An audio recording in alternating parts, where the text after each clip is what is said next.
5,000चा मिळत, एक चप्पल म्हणून स्लीपर मिळत.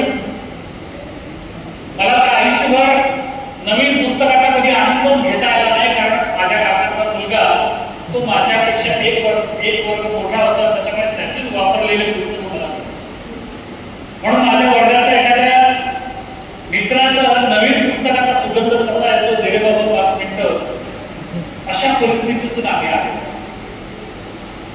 आज त्या विद्यार्थ्यांना त्या परिस्थितीची गरज नाही किंवा जाणीव करून देण्याची गरज सुद्धा नाही. कारण तुम्ही जर असं म्हटलं आम्ही असं केलं तसं केलं, तुमच्या बाबा तुम्ही करंट होते, तुमचे दोष आमच्यावर आले. मग आता डिस्कशन कशावर केलं पाहिजे हे बघा. माझ्या मते डिस्कशन आपण याच्यावर केलं पाहिजे की देशमुख समाज मंडळाचे किंवा आपल्या देशमुख जातीचे जीन्स काय, आपली प्रकृती काय, आपली विचारधारा काय, आपली सामाजिक स्थिती काय आहे, याच्यावर आपण विचार केला. पण तुम्ही म्हणाल की करिअर आणि समाजाचा याचा काय संबंध आहे? नाही, खूप संबंध, खूप गरजेचं.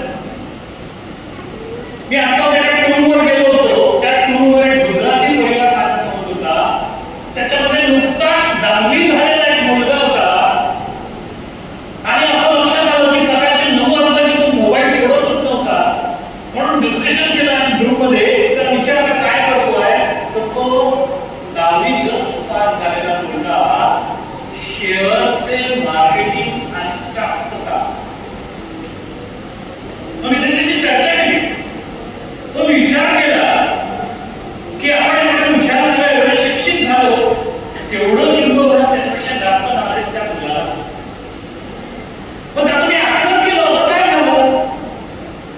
कारण त्यांच्या हातातच व्यापार, फायनान्स याचे विषय त्याच्याकडे आहेत आणि त्याचा अभ्यास आहे. मग मला वाटलं की आपल्या मुलांमध्ये ह्या गोष्टी आपण इन्व्हाइट केल्या पाहिजे, कारण ह्या गोष्टी त्याला त्याच्या आजोबाकडून मिळाल्या, त्याच्या आईकडून मिळाल्या. आमच्या आजोबा, आमच्या आईवडील या विषयावर आपण चर्चा करतो का? नाही करत. निदान या कार्यक्रमाच्या निमित्ताने आपण ती चर्चा केली. 50 वर्षाचा काळ हा बदलला, कारण आपण राजे होतो, आपण राजकारणात अग्रेसर होतो. आपला प्रमुख व्यवसाय शेती होता.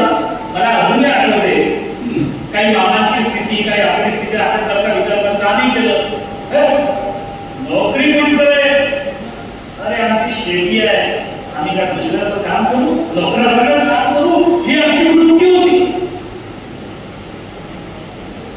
ही आमची वृत्ती होती. पण आता परिस्थिती तशी राहिली नाही. म्हणून माझी वृत्ती मला बदलणं गरजेचं आहे, माझे विचार मला बदलणं गरजेचं आहे. पण त्याचं डिस्कशन कुठे झालं पाहिजे आणि त्याचं डिस्कशन प्रमुखताला समाजाच्या बैठकीमध्ये झालं पाहिजे.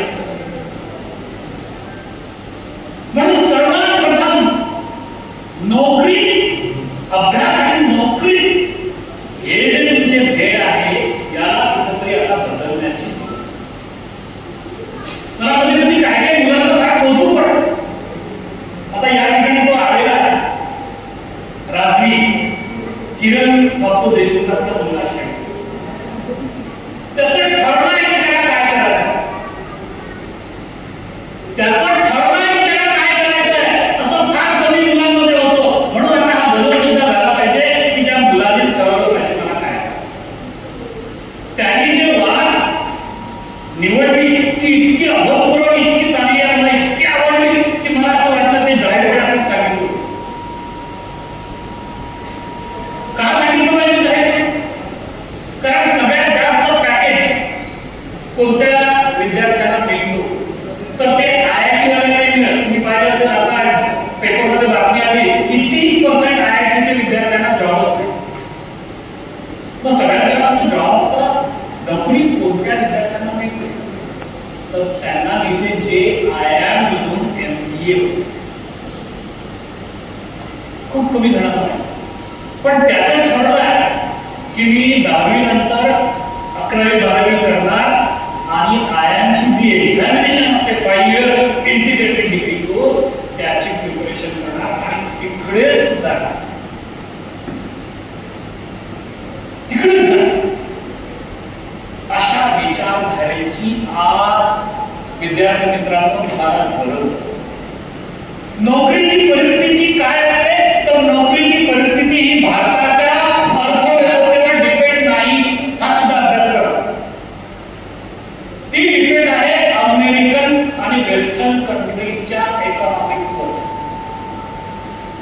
फक्त भारतामध्ये एकच फील्ड असं आहे की जे खूप चांगलं आहे, त्याची अजूनही खूप गरज आहे, ते म्हणजे मेडिकल फील्ड. त्या मेडिकल फील्डमध्ये तुम्ही जाऊ शकता.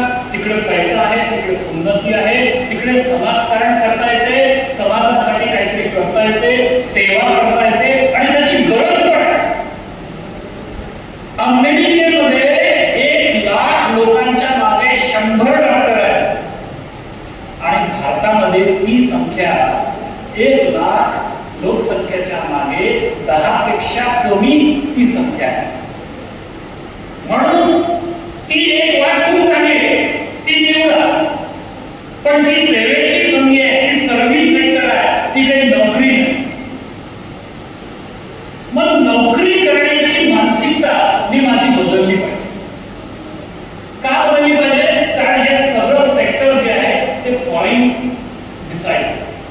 मग इंडियामध्ये काय होतं तर इंडियामध्ये एकही सॉफ्टवेअर डिझाईन केला जात नाही. इंडियामध्ये एकही टेक्नॉलॉजी डेव्हलप होत नाही. इंडियामध्ये एकही चिप निर्माण होत नाही. इंडियामध्ये एकही मोबाईल तयार होत नाही. मग काय होते इंडियामध्ये service sector, outsourcing of the job.